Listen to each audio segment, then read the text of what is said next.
Alongside the official religions, there have always been esoteric organizations who have devoted themselves to perpetuating their own spiritual heritage throughout the ages.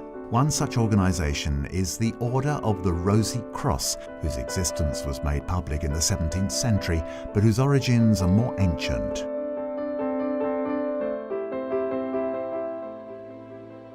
One morning in 1623, Parisians were drawn to mysterious posters that had been put up in the streets of Paris.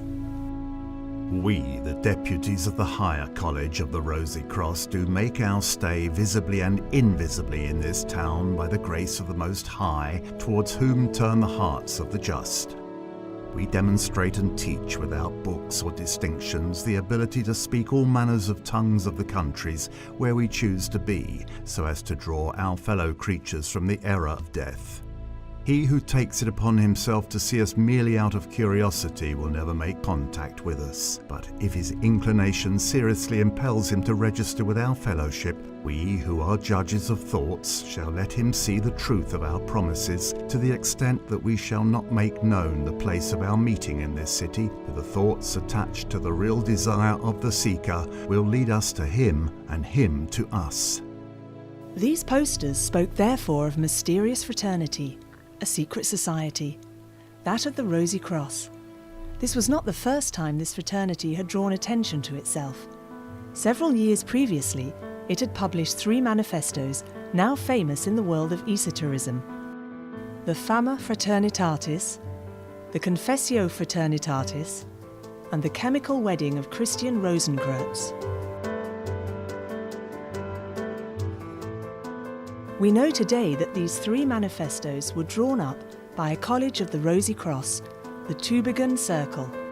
Notable members included Valentin Andriae and Johann Arndt. All were passionate about Hermeticism, alchemy, and the Kabbalah.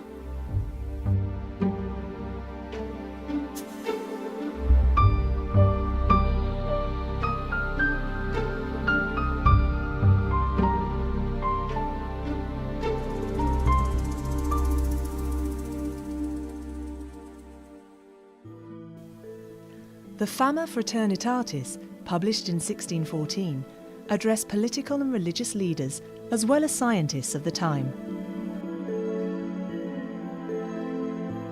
While giving a somewhat negative review of the general situation in Europe, it reveals the existence of the Order of the Rosacruz through the allegorical story of Christian Rosencruz, from his journey around the world before founding the Rosicrucian fraternity to the discovery of his tomb. This manifesto called for a universal reform.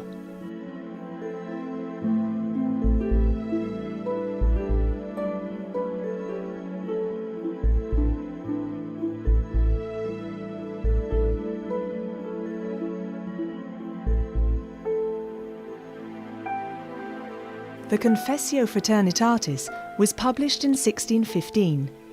This second manifesto complemented the first by, on the one hand, insisting on the necessity for a regeneration of humanity and society, and on the other hand, indicating that the Rosicrucian fraternity possessed the philosophical science that would allow this regeneration to be accomplished. It primarily addressed seekers wishing to participate in the work of the order and devote themselves to the happiness of humanity. Scholars of the time were much intrigued by the prophetic nature of the text.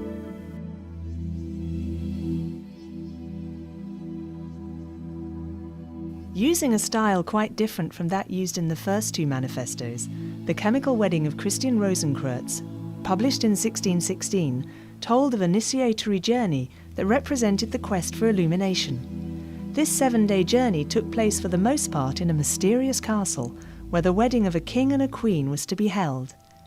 In symbolic terms, the chemical wedding told of the spiritual path that leads an initiate to achieve union between his soul, the bride, and God, the husband. As historians, thinkers and philosophers alike have pointed out, the publication of these 3 Rosicrucian manifestos was neither insignificant nor untimely. It occurred at a time when Europe was undergoing an immense existential crisis. Politically divided, it was being torn apart by conflicting economic interests. Religious wars were creating unhappiness and despair, even within families. Science was developing rapidly and taking a materialistic bend. Living conditions were miserable for most, and only the elite could read and write. So the Rosicrucians broke their silence in order to call for more humanism and spirituality. To summarise the ideal that drove Rosicrucians in the 17th century, we may quote Comenius, who is considered today to be the spiritual father of UNESCO.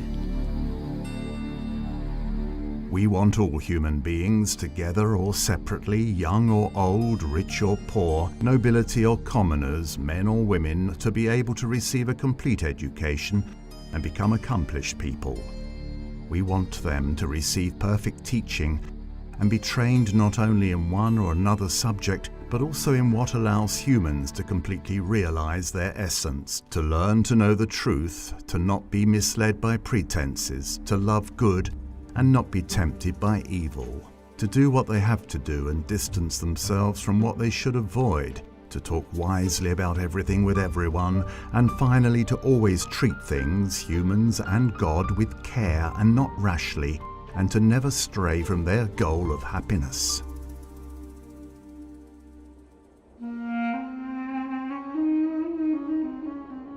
Although it is true that the historic origins of the Rosy Cross date back to the 17th century, it would appear that its traditional heritage goes back much further.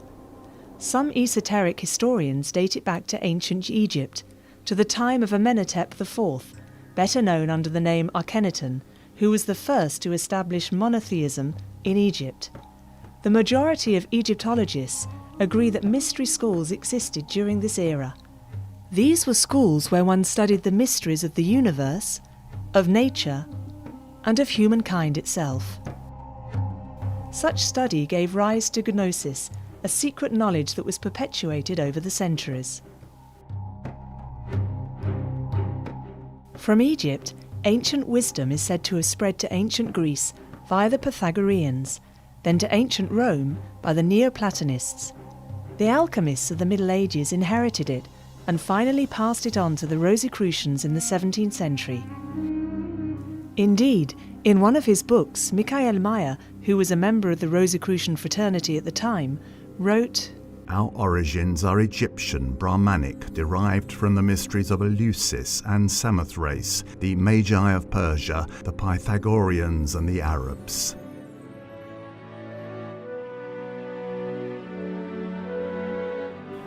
The ancient legacy did not, however, remain frozen in the 17th century. It continued to be perpetuated throughout the centuries and gave birth to several Rosicrucian movements. In the 18th century, the most important of these was known as the Order of the Ancient System Golden Rosy Cross, which had such illustrious members as Prince Frederick William and Duke Ferdinand of Brunswick, who are said to have published the book Secret Symbols of the Rosicrucians of the 16th and 17th centuries. This Rosicrucian movement was mostly interested in alchemy and Hermeticism.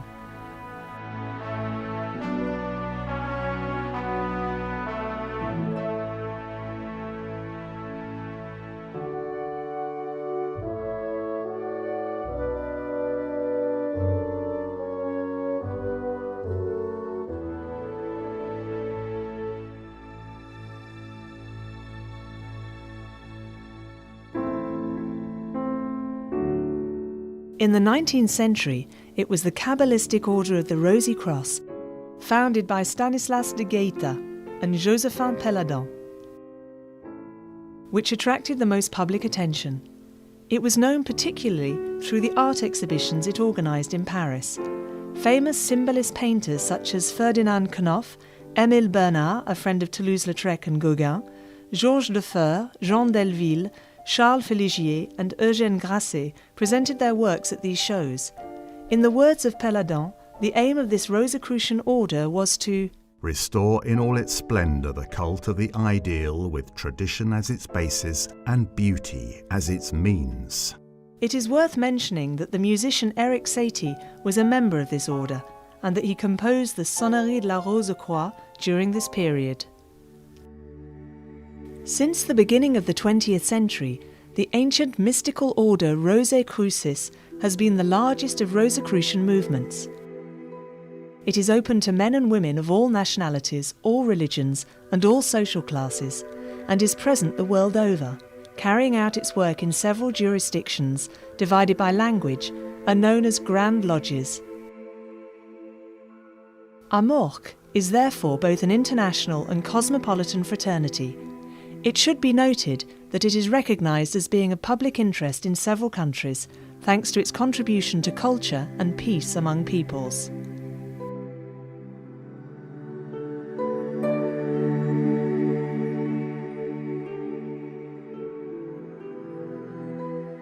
The primary purpose of AMORC is to pass on teachings that are both cultural and spiritual.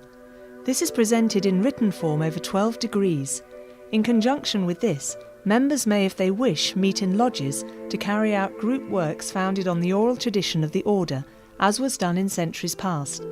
It is also in these lodges, whose decorum is usually inspired by ancient Egypt, that initiations to the different degrees may be received.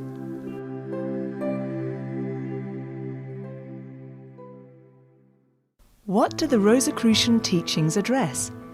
If esoteric literature is to be believed, it covers a very wide area and incorporates the tradition's major themes, including the origins of the universe, time and space, the laws of matter, life and conscience, psychic phenomena, the nature of dreams, the functions and characteristics of the soul, the mysteries of death, the afterlife and reincarnation, traditional symbolism, the science of numbers, and other mystical subjects. Rosicrucians are equally interested in the ontological links that exist between humans, nature, and God, which they compare to the supreme intelligence behind all of creation at the beginning. According to them, this intelligence is inconceivable and unknowable, but manifests itself through so-called divine laws in terms of natural, universal, and spiritual laws. From a Rosicrucian point of view, well-being and human happiness lie in respecting these laws, which means that one must study and know them.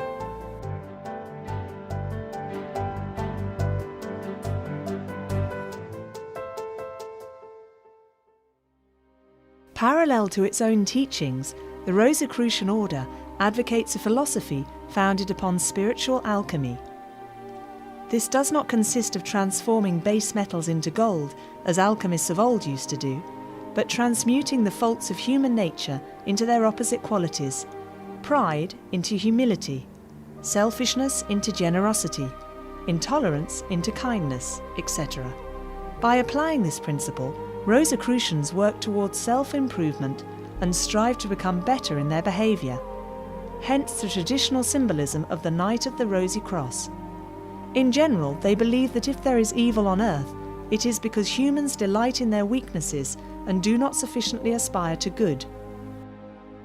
Rosicrucian humanism consists therefore of improving the world by improving oneself.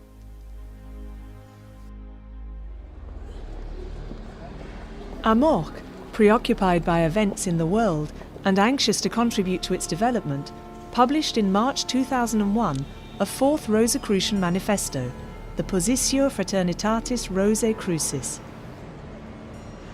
Unlike the three manifestos published in the 17th century, which were essentially aimed at the intellectual elite, the fourth addresses a wider audience. In general terms, it paints a picture of the situation of humanity, a situation that Rosicrucians find extremely alarming.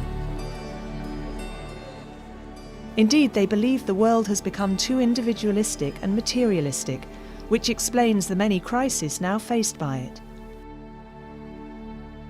In addressing this crisis, they therefore call for greater humanism and spirituality, which in their view is the way forward to causing the earth to become a place of peace, harmony, and fraternity.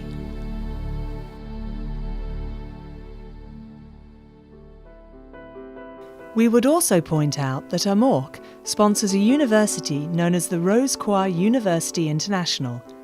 This internal university operates through different departments, including departments of Egyptology, psychology, music, traditions, philosophies, medicine, ecology, art, physical science, etc. Each department makes its work known through conferences, seminars, or congresses open to the public, as well as through books or articles published in Rosicrucian magazines.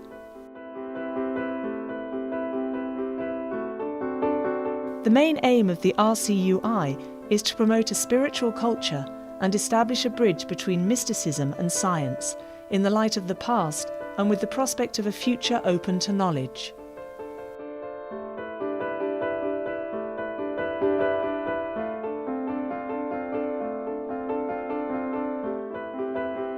Who married the rose to the cross? Wrote Goethe.